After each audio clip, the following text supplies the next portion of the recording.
네, 월요일부터 시장을 지금 보면서 무섭다라는 말이 절로 나오고 있습니다. 출발할 때는 분명히 그렇게 낙폭이 크지 않았는데 지금 현재 지수가 일제히 낙폭을 좀 키워가고 있습니다. 코스피 지수가 0.75% 정도 내려간 2,456선 지나가고 있고요. 코스닥 지수가 무려 1.86% 내려가면서 807선에서 움직이고 있는데요. 시장에서 지금 어떤 종목들 좀 주목해 봐야 할지 전략들 지금부터 세워보도록 하겠습니다. 오늘 잠금 회제는 알파경제 김종유 이사님과 함께합니다. 이사님 어서 오세요. 네, 안녕하십니까. 네, 시장 갑자기 왜 이렇게 밀리는 건가요? 네, 글쎄요. 일단 이 코스닥 시장은 2차전지 종목군들의 변동성이 초반부터 작지 않았는데 오히려 이게 더 확대되는 것으로 보이고요.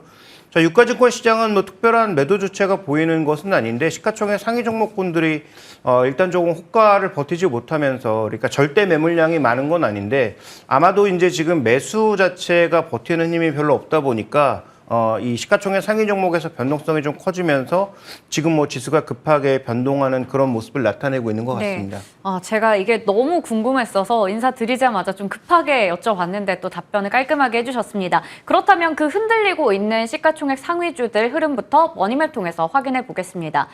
네, 오늘 삼성전자 좀 쉬어가고요. SK하이닉스 1% 이상 하락하고 있습니다. 나머지 반도체 쪽도 분위기가 좋지 않고 2차 전지 쪽도 역시나 쉬어가고 있습니다. 에코프로비엠과 에코프로는 5에서 6%가량 하락하고 있고요. 오늘 제약바이오 쪽에서도 나머지 종목들 좀 큰 종목들이 많이 쉬어가고 있고 금융주들은 아무래도 미국에서도 지역은행이 계속 부진한 모습을 나타내자 함께 좀 쉬어가는 하루입니다.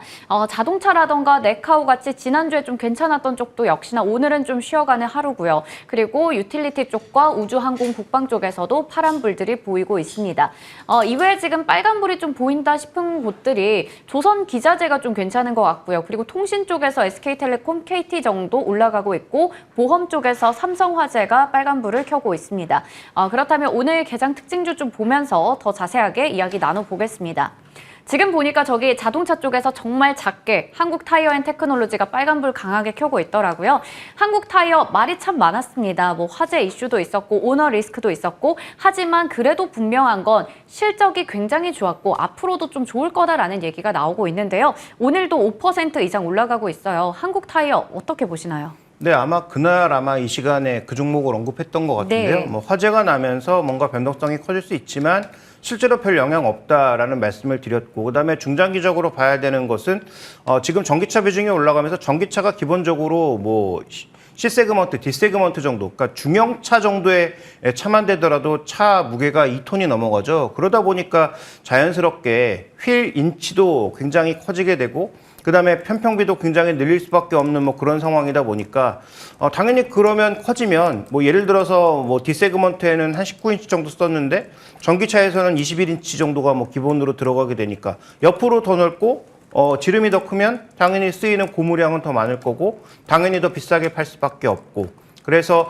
어떻게 보면 주요 한 빅10 정도의 타이어 회사 중에서 전기차 전용 브랜드를 가장 빠르게 내놓으면서 이쪽으로 집어넣은 것도 한국 타이어거든요. 그래서 어느 정도의 실적이 예상보다 좋게 나오니까 CEO 관련 리스크가 있어도 그다음에 화재 관련 이슈가 있어도 실제로 실적에 미치는 영향은 제한적이었다. 그때 화재 때도 분명히 말씀드렸습니다만 보험 들어놨기 때문에 별로 피해가 없는 거거든요. 그래서 네. 이런 여러 가지 요소들이 작용하고 있으나 이 종목의 주가 흐름 보시면 다른 자동차 부품주들은 지금 신고가인데 이제 밑에서 올라오고 있는 그런 정도의 상황이니까 어떻게 보면 지금 시장에서 좀 더 버틸 수 있는 종목은 악재는 비교적 선반영되었고 그런 악재에도 불구하고 실적은 비교적 선방한 종목군들이 상대적으로 좀 시장보다 강한 모습을 보이고 있는 상황이기 때문에 이 종목은 전체 자동차 업종 중에서 주도주는 아니고 또 앞으로 올라간다고 하더라도 가장 탄력적으로 올라간 종목은 아니다. 그럼에도 불구하고 실적이 개선되면서 추가적인 상승 여력은 조금 더 있을 것 같다. 이렇게 정리해 볼 수 있을 것 같습니다. 네. 만약에 악재가 없었다면 정말 이 타이어주 중에서도 주도주로서 잘 가지 않았을까라는 생각도 들어서 한편으로 아쉬움도 남습니다. 하지만 악재가 선반영이 됐고 어느 정도 지금 불확실성들을 털어내고 있는 단계에서 이제는 실적이라는 모멘텀이 있기 때문에 추가적인 상승은 가능하다라고 얘기해 주셨습니다. 그러면 다음 종목 확인해 볼 텐데요. 지난주에도 강했던 종목이죠. YG엔터 오늘도 상승불을 켜고 있습니다. 오늘 일단 78,400원 정도에서 지금 상승세를 유지하고 있는데 블랙핑크라는 또 엄청난 그 그룹이 있는데 그 뒤를 이을 베이비몬스터. 저는 또 영상을 봤거든요. 정말 그 7명의 멤버들이 누구 하나 뭔가 아쉽다라는 생각이 안 들고 다들 너무 각자 역량을 잘 펼치던데 이쪽을 좀 보면서 본격적인 성장을 기대해도 괜찮은지 지금도 많이 올라왔어요. 목표 주가 어디까지 더 볼 수 있을까요? 네, 지금 현재 신규 매수는 쉽지 않은 구간입니다. 저는 1년 전부터 JYP 엔터를 계속 이쪽 업종의 대표 종목이고 네. 제가 이제 선호하는 종목으로서 밀고 있지만 최근 들어서 더 각광을 받고 있는 것은 YG 엔터죠. 왜냐하면 코첼라에서 블랙핑크가 워낙 강한 퍼포먼스를 보여주기도 했고 그 다음에 재계약과 관련된 여러 가지 논란들이 나타나고 있습니다만 그렇다고 회사를 급격하게 옮길 것 같지도 않고요. 그래서 해당 시가 정말 나온다면 큰 충격이 있겠지만 YG가 지금 현재 구간에서 가장 큰 수익을 이끌어내고 있는 블랙핑크를 포기할 것 같지도 않고요. 그래서 조건을 바꾸는 한이 있더라도 잡을 가능성이 높고 언급해 주셨던 베이비몬스터가 하반기 견인해 준다면 괜찮죠. 근데 지금 현재 밸류 기존에 이제 움직였던 밸류 밴드 상단까지 올라와 있는 상황이란 말이죠. 그러면 여기서 이제 더 가려면 베이비몬스터의 파급력이 그 작년 하반기부터 K-팝 시장에서 새로운 어떤 흐름들을 주었던 아이브라든지 뉴진스보다 더 강한 퍼포먼스를 강력하게 줘야 되는 상황이거든요. 네. 근데 이걸 우리가 미리 확인할 수 있을까? 글쎄, 전 쉽지 않다라고 보고 있고요. 그 다음에 이제 영상 속에서 나온 여러 가지 그 영상 소스나 음원 소스는 어차피 다 누군가 잘 포장해 준 것이기 때문에 실제로 그들의 실력이나 이런 것들이 얼마만큼 좋은 모습을 보일지도 좀 더 확인이 필요한 부분입니다. 그래서 저는 일단 지금 이 종목군들이 상대적으로 시장 대비 잘 버티고 있고 좋긴 하지만 신규 매수 관점에서 적극적으로 접근하기에는 부담이 너무 많아졌다라고 판단하고 있기 때문에 신규 매수는 자제, 기존에 보유하고 계신 분들은 여전히 조금 파티를 즐겨야 되는 시기가 아닌가 이 정도로 보고 있습니다. 네, 일단은 지금 워낙에 또 많이 올라와 있는 자리이기 때문에 신규 매수는 좀 자제하고 보유자 영역에서 보자 얘기 주셨습니다. 그리고 또 베이비몬스터가 본격적으로 데뷔를 하고 나서 그 이후에 또 실적에 반영되는 부분들까지 함께 보도록 하겠습니다. 자, 그러면 오늘의 잠금 해제 종목들 하나씩 풀어볼 텐데요. 첫 번째 종목 확인해 보겠습니다. 네, 오늘 첫 번째 종목은 원익QNC인데요. 다름을 보여주다. 이번 1분기 실적 발표를 통해서 증명을 했죠. 워낙에 업황이 좋지 않았음에도 불구하고 호실적을 내면서 이 안정적인 체력을 가지고 있다는 걸 보여줬는데 매출액을 보시면 전년 동기 대비해서 22% 늘어나면서 컨센서스 상회했고요. 영업이익은 전년 동기 대비해서는 2%가량 빠졌지만 그래도 컨센서스 상회했습니다. 네, 일단 원익그룹주 지금 실적을 보시면 최근에 원익 IPS 급락했던 이유가 뭡니까? 실적이 예상보다 안 좋았기 때문이거든요. 네. 근데 원익쿼츠 같은 경우에는 과거의 원익쿼츠였고 원익QNC 같은 경우에는 굉장히 견조하게 버텼다. 실적을 잘 그래도 소화했다라고 평가해 볼 수 있는 상황인데 이것은 조금 있다가 더 얘기할 부분이 있겠지만 지금 이런 부품 회사들 쪽에서도 밸류 체인이 넓은 회사가 상대적으로 좋더라라는 거죠. 다 아시는 것처럼 KCC와 원익그룹이 모멘티브라는 회사를 둘로 쪼개서 산 거 아니겠습니까? 그래서 유기실리콘 부분은 KCC가 가져가고 쿼츠웨어 부분은 원익그룹 원익쿼츠가 사서 이제 합병해서 이제 이것이 원익QNC가 된 건데 원재료 자체를 가지고 있다 보니까 앞단에서 제품 가격이 떨어지는 상황, 즉 쿼츠웨어의 제품 가격이 떨어지는 상황에서도 원재료를 확보하고 있어서 이것을 방어할 수 있었다라는 거죠. 그래서 현재 실적이 그렇게 좋아진 건 아닌데 영업이익률이 그래도 15%를 꾸준하게 유지하고 있는 정말 몇 안 되는 IT 쪽 회사다라고 봐야 될 것 같습니다. 그래서 모멘티브라고 하는 이 자회사를 가지고 있는 것 자체가 얼마나 큰 도움이 되었는지를 이번 실적에서 확인해 본 것으로 저는 이번 실적에서 충분히 시사점이 있다. 그래서 나는 좀 다르다. 다른 회사들은 반도체 업황이 둔화되면 급격하게 매출과 이익이 크게 움직이는 반면 나는 그래도 잘 버틸 수 있다는 것을 보여줬다는 측면에서 저는 좀 긍정적인 부분이 있다고 보고 있습니다. 네. 아무래도 어려운 업황 속에서도 업종 내에서 좀 차별화되는 모습을 보여줬습니다. 그렇다면 이 1분기에 기대치를 넘는 그런 실적을 냈는데 2분기는 과연 어떻게 될지 앞으로 또 하반기는 어떻게 봐야 될지 궁금합니다. 업황 자체가 조금이라도 회복이 된다면 더 잘 갈 수 있지 않을까요? 네, 근데 업황에 대해서 우리가 이제 속단하기는 어렵지만 시장에서 지금 계속 반복해서 얘기하고 있는 것은 하반기 개선된다는 얘기가 나오고 있죠. 네. 다만 하반기 얼마나 좋아질지에 대해서는 의견이 좀 갈릴 수도 있을 것 같은데요. 자, 준비된 그림 보시면 OECD G20의 선행지수, 경기 선행지수와 더불어서 반도체 출하 증가율을 같이 그려놓으면 거의 일치한다는 것이죠. 그만큼 반도체라고 하는 것이 경기에 민감하게 붙어서 움직이고 있기 때문에 그다음에 그중에서도 선행지수와 같이 움직이고 있다는 건 무슨 얘기입니까? 경기가 돌아서는 것보다 반도체 가격이 먼저 돌아선다는 얘기를 하고 있는 거죠. 그래서 2분기까지 뭐 실적이 둔화될 가능성이 있다라고 얘기하고 있지만 하반기에 지금 굉장히 완만하게 돌아서고 있는 저 경기 선행지수가 위로 치고 올라오는 그런 모습을 보여준다면 그러면 반도체 시황 전체적으로 좋아질 수 있겠고 그러면 상대적으로 낙폭이 더 큰 종목군들이 견조하게 움직일 수 있겠지만 이익률이 그래도 꾸준하게 버텨주고 있는 원익 그 QNC 같은 경우에도 더 주가가 상승할 수 있는 여력이 있는 거죠. 다만 한 가지 주의점은 중국이 어느 정도의 속도 조절을 하느냐 그다음에 예전만큼 강력하게 반도체 쪽에서의 드라이브를 걸어주느냐에 따라서의 차이는 좀 있을 것 같기는 한데 어쨌든 하반기에 반도체가 좋아진다라는 전제를 깔면 이런 악화 구간에서도 이익률이 잘 버텼던 종목이 하반기에는 더 좋아질 수도 있겠다라는 관점으로 접근해야 되기 때문에 저는 지금 뭐 소재 쪽에서 보여주고 있는 독보적인 영업이익률 그다음에 반도체 업황이 돌아나가고 있다라는 측면에서 돌아나갈 수 있는 그 가능성이 높아지고 있다라는 측면에서 이 종목은 하반기에 가장 주목해봐야 될 소재 종목이 아닌가 이렇게 보고 있습니다. 네. 차별화된 모습만큼 주가도 과연 그걸 좀 받쳐줄 수 있을지 기대가 되는데요. 우선 오늘은 조금 빠지고 있지만 그래도 이 자리에서 전고점도 넘어갈 수 있을지 밸류는 어떻게 보세요? 네, 일단 지금 뭐 준비된 그림을 살펴보시면 만약에 이런 여러 가지 가능성을 보면서 주가가 미리 올랐다면 별로 매력이 없겠죠. 그런데 지금 뭐 PE 관점에서 봤을 때도 PB 관점에서 봤을 때도 전체적으로 보면 지금 밸류가 오히려 옆으로 박스권 흐름을 보이면서 굉장히 조심스러운 행보를 보여주고 있단 말이죠. 즉 다른 종목들과 마찬가지로 반도체의 불안함을 주가에 이미 녹여내고 있다라고 봐야 되는 상황입니다. 그러면 언급드렸던 것처럼 반도체가 조금만 나아져도 지금 현재 높은 이익률을 유지하고 있는데 이게 터닝한다면 저는 위로 올라갈 가능성이 좀 더 높다라고 보고 있고요. 다만 아까 말씀드렸던 것처럼 중국 쪽에서 적극적으로 뭔가 부양 의지를 보여주지 않으면 반도체에 대해서 적극적인 부양 의지를 보여주지 않으면 즉 우리나라 반도체를 미국에 의해서 원하는 만큼 못 사거나 아니면 중국의 IT 시황 자체가 예전만큼 활성화되지 않아서 못 파는 그런 뭐 파는 양 자체가 제한되는 그런 가능성이 있기 때문에 예전만큼 높은 밸류를 줄 수는 없다라고 판단하고 있고요. 그런 관점에서 지금 현재 구간에서는 저게 이제 PE가 아니라 정확하게는 PE 에비타인데 네. 에비타 관점에서 봤을 때도 한 8배가 조금 안 되는 수준. 그다음에 PB 관점에서도 2배 정도의 수준을 한번 생각해 보면 한 33,000원에서 34,000원 정도의 주가를 우리가 생각해 볼 수가 있습니다.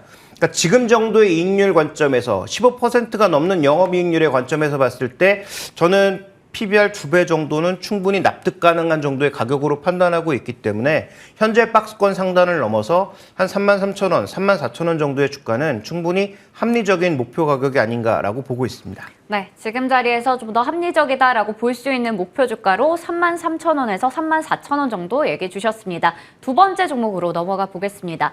이쪽 오늘 좀 많이 궁금합니다. 태양광 섹터가 될 텐데요. 오늘 한화솔루션이 그중에서도 대장주로 잘 이끌고 있어요. 길게 보면 희극이다라는 얘기를 주셨는데 태양광 관련주들이 사실 최근 한 달 동안 워낙에 바닥을 기고 있습니다. 그리고 올해 들어서 한화솔루션이 16%가량 빠져 있거든요. 일단 왜 이렇게 부진했는지부터 얘기해 볼까요? 네, 뭐 달고 계시는 것처럼 미국 시장에서 태양광 종목군들 최근 흐름이 전혀 좋지가 네. 않죠. 뭐 퍼스트 솔러가 그나마 좀 나아 보이긴 합니다만 뭐 준비된 그림에서 보시는 것처럼 퍼스트 솔라도 큰 폭의 변동성을 보였고요. 그다음에 뭐 솔라엣지나 엔페이지 에너지가 같은 업종은 아니죠. 퍼스트 네. 솔라가 정확하게 같은 업종이라고 봐야 될 거고 나머지 두 개는 인버터 쪽이기 때문에 뭐 같은 업종이라고 볼 수는 없지만 우리가 이제 하나의 피어 그룹으로서 묶어서 네. 비교 그룹으로 같이 보고 있는 종목군들인데 전체적으로 다 변동성이 커졌단 말이죠. 그러면서 하나솔루션의 변동성도 커진 부분이 있고요. 다음 이제 준비된 그림을 하나 더 보시면 이 미국 시장의 전반적인 변동성과 더불어서 우리가 또 하나 살펴봐야 되는 것은 이 태양광 모듈 가격 추이 때문입니다. 미국 쪽은 견조했는데 왜 이 한화솔루션이 빠져야 되느냐라고 반문하실 수 있지만 지금은 아직은 그렇게 미국 비중이 높지가 않습니다. 전체 매출에서. 네. 앞으로 이 미국 비중을 절대적으로 투자를 통해서 올려가겠다라는 것이지 아직은 미국이 그렇게 절대적으로 높지가 않아서 다른 지역은 지금 급격하게 여전히 빠지고 있거나 보합 상태인 거잖아요. 그러니까 이거를 우리가 합쳐봤을 때는 모듈 쪽에서 우리가 생각한 만큼 이익이 안 나올 수도 있겠네라는 그런 불안감이 더해지고 있는 것이죠. 그래서 이 종목의 지금 가장 중요한 성장 포인트는 다 아시는 것처럼 태양광, 거기다가 IRA 보조금을 받는다라는 그런 긍정적인 흐름이 더해져 있는데 모듈 가격이 빠져버리면 이건 좀 타격이 있거든요. 그래서 이런 우려가 겹쳐지면서 최근에 주가는 굉장히 부진한 양상을 보였다. 이렇게 봐야 할 것 같습니다. 네, 그렇다면 최근에 주가가 떨어진 원인은 이제 알겠고 이제는 상승할 수 있는 그런 요인들이 분명히 있단 말이죠. 지난 금요일에 미국에서 관련된 이슈들이 좀 나왔었는데 이 IRA 보조금 혜택과 관련해서 기존의 30%에 추가로 이제 10% 정도를 더 줄 수 있다 이런 보너스를 얘기를 하기도 했고요. 그리고 한화 큐셀 자체가 아무래도 2024년부터 솔라 허브를 또 가동을 할 텐데 여러 가지 이런 모멘텀을 안고 회복이 될 수 있진 않을까요? 네. 그런데 이제 우리가 두 가지는 한번 짚고 넘어가야 되겠죠. 보조금을 점점 더 준다라고 하는 것은 분명히 긍정적인 추이가 있지만 네. 아까 살펴봤던 대로 태양광 모듈 가격이 이렇게 계속 불안한 모습을 보이면 전체 이익이 증가하기는 어려운 거죠. 네. 거기다가 또 한 가지 더 살펴봐야 될 것은 다음 이제 준비된 그림을 하나 더 보여주시면 지금 지난번에도 LG화학을 말씀드리면서 보여드렸던 그림인데 NC 스프레드가 불안한 양상이란 말이죠. 그래서 지금 한화솔루션의 주력 제품은 LG화학이나 다른 화학주와는 조금 다르긴 하지만 어쨌든 지금 이렇게 불안한 유가와 불안한 스프레드 관점에서는 다른 한쪽에 캐시카우 역할을 해줬던 석유화학 쪽에서도 이익이 급격하게 개선되기는 어렵다라고 볼 수 있는 거죠. 그러면 석유화학 쪽에서도 비교적 그렇게 큰 좋은 그림을 예상하기는 어렵고 태양광 쪽도 보조금을 더 주는 건 고마운데 모듈 가격이 만약에 둔화되거나 굉장히 정체 양상을 보인다면 여기서도 뭔가 우리가 의미 있는 상승의 모멘텀을 찾기는 어렵다라는 거죠. 그래서 제가 오늘 제목으로 잡은 것이 길게 보면 희극이다. 보조금도 받을 거고 태양광이라고 하는 것이 투자가 쉽게 멈춰지지는 않을 것으로 판단하고 있기 때문에 미국 정부나 유럽 정부에서 다 같이 정책을 뒤집어서 보조금도 안 주고 태양광 안 밀어줄 거야. 이렇게 하지 않는 이상 현재 구간에서 미국의 공장도 짓고 미국에서 여러 가지 긍정적 모멘텀이 있는 한화솔루션이 나쁠 이유가 없지만 2분기나 3분기 정도까지 본다면 석유화학 쪽에서 과연 의미 있는 회복이 있을지 그 다음에 지금 현재 아주 느린 속도로 우양하고 있는 모듈 가격이 빠르게 상승할 수 있을지에 대해서도 물음표가 좀 달려있다. 그래서 작년에는 전혀 기대하지도 않았는데 태양광에서 흑자가 나오면서 주가가 위로 폭발했다면 네. 올해는 긍정적인 흐름을 예상하고 있는데 그것만큼 실적이 안 나오면 오히려 주가가 계속 정체될 수 있는 흐름이어서 지금부터 한화솔루션은 저는 여전히 긍정적으로 보고 있지만 조금 우리가 타이밍을 길게 가야 되는 그런 시기가 아닌가 이렇게 말씀을 드려야 될 것 같습니다. 네. 분명 긍정적이긴 하지만 그래도 길게 봐야 된다라는 이야기를 해주셨습니다. 그렇다면 길게 본다면 지금 자리는 어떤 자리인가요? 근데 지금 자리는 아주 매력적인 자리는 아니지만 그래도 우려를 이미 반영하고 있는 자리라고 판단해 봐야 되겠죠. 자, 이 종목은 여러 가지 성격이 섞여 있어서 PE 관점으로 보기보다는 PB 관점에서 보는 게 저는 좀 더 의미가 있다라고 판단하고 있는데 자, 지금 PB 관점에서 봤을 때 주가가 어느 수준까지 떨어지고 있냐면 다시 한번 0.8배 수준까지 떨어지고 있는 그런 국면입니다. 그래서 PB 관점에서 0.8배까지 떨어지고 있다는 것은 무슨 의미냐? 아까 언급드렸던 것처럼 석유화학이나 태양광이나 뭔가 탄력적인 흐름을 기대하기가 조금 어렵기 때문에 주가가 저 수준으로 지금 조정을 받고 있는 것이죠. 그러면 이 레벨은 사야 되는 자리이냐 아니면 비중을 줄여야 되는 자리냐라고 봤을 때 이걸 깨고 강하게 내려가지 않는 이상 오히려 비중을 조금 늘려갈 자리라고 보는 것이 저는 더 합리적이라고 판단하고 있고요. 물론 지금 0.8배까지 좀 자리가 남아 있습니다. 그래서 추가적인 조정은 더 있을 수 있지만 그 정도 자리에서는 도망가야 될 자리가 아니라 저는 좀 더 편입해야 될 자리라고 판단하고 있고 그러면 앞으로 시황이 대거 이제 개선되는 그런 2024년, 2025년을 기대해 본다면 아주 높은 자리까지 우리가 생각해 볼 수 있는데 지금은 2023년이고요. 네. 그다음에 여러 가지 변수들, 특히 부채 한도와 관련된 변수들이 남아있는 지금의 구간에서는 아주 높은 목표 가격을 제시하기는 어렵다. 그러면 PBR 한 1.1배에서 1배 정도의 수준을 본다면 5만 원대 중반 정도의 가격이 저는 일단은 1차적인 합리적인 목표가라고 판단하고 있고요. 상황의 전개에 따라서 더 위를 열 수도 있겠다. 이 종목의 역사적인 최고 수치는 한 1.4배 정도 수준까지 되는데 그 정도까지 지금 바라보기에는 어렵다. 이렇게 말씀드려야 될 것 같습니다. 네, 길게 보고 지금은 비중 확대 시점에서 얘기를 주셨습니다. 일단은 단기적으로 5만 5천 원의 목표 주가 기대해 보겠고요. 그리고 그 추후에 또 상승 여력도 있을 수 있으니까요. 저희 시간 통해서 한번 또 다음에 얘기할 기회가 있다면 다뤄보겠습니다. 지금까지 알파경제 김종효 이사님과 함께 이야기 나눠봤습니다. 이사님 고맙습니다.